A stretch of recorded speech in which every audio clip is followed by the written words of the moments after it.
Gift পেতে কার না ভালো লাগে বলেন তো? আর তার মাঝে যদি থাকে অনেকগুলো চকলেটস, আর তো কোনো কথাই হবে না।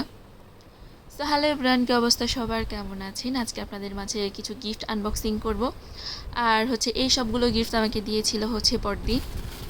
বড়দিটা হচ্ছে মূলত আমার হাজব্যান্ডের বড় বোন। উনি অস্ট্রেলিয়া থেকে এসেছিলেন, উনি সবার জন্য গিফট নিয়ে এসেছিলেন।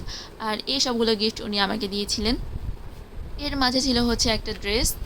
ড্রেসটা ছিল হচ্ছে মেরুন কালার। ড্রেসটা অনেক বেশি সুন্দর ছিল। আর এটা হচ্ছে ওড়না। আপনাদের কেমন লেগেছে অবশ্যই কমেন্ট করবেন। আর হচ্ছে এটা হচ্ছে একটা অর্নামেন্টস। এখানে হচ্ছে ছিল দুটো কানের দুল আর ছিল টিকলি। টিকলিটা পরে দেখতেছিলাম যে আমাকে কেমন লাগতেছে। কানের দুল পরার ইচ্ছা ছিল, কিন্তু কানের দুল থাকার কারণে পরতে পারিনি। যদি শাড়ি পরি, শাড়ির সাথে যদি অর্নামেন্টস পরি, অবশ্যই আপনাদের সাথে একদিন শেয়ার করব। আর এদিকে হচ্ছে আরেক জোড়া কানের দুল। এটাও আমার অনেক বেশি পছন্দ হয়েছিল। আর এই অর্নামেন্টসটা কেমন লেগেছে অবশ্যই কমেন্ট করবেন। আর এদিকে হচ্ছে আরেকটা হোয়াইট কালারের অর্নামেন্টস।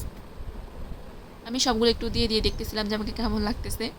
আর এটাতে আমি টিকলিটা পরে দেখতেছিলাম যে আমাকে কেমন লাগতেছিল। আর এটার সাথেও ছিল কানের দুল, গলার, আর হচ্ছে টিকলি ছিল। আর এদিকে হচ্ছে আরেকটা অর্নামেন্টস। এটা দেখা যাক কেমন। এটাও অনেক বেশি সুন্দর। এটার সাথে ছিল হচ্ছে কানের দুল আর ছিল টিকলি। এটা আর খুলে দেখালাম না, কারণ হচ্ছে ভালোভাবে ট্যাপ দিয়ে প্যাকেট করা, তো এই জন্য আর খুলতে পারতেছি না। যাই হোক, আর এই বক্সটাতে কি আছে দেখা যাক। যখন সুন্দরভাবে প্যাক করা হয় কি সুন্দর লাগে দেখতে, তাই না? আর এখানে হচ্ছে এক জোড়া চাঁদবালি, অনেক বড় বড় কানের দুল। আমার আসলে বড় কানের দুল কখনোই দেওয়া হয় নাই। বিয়ের সময় দেওয়া হয়েছিল, এরপর আর কখনো দেওয়া হয় নাই, এর আগেও দেওয়া হয় নাই। যাই হোক, ভালো হয়েছে। আর এখানে ছিল কানের দুল আর হচ্ছে টিকলি ছিল। আমার তো অনেক বেশি পছন্দ হয়েছিল কানের দুলগুলো। আপনাদের কেমন লেগেছে অবশ্যই জানাবেন।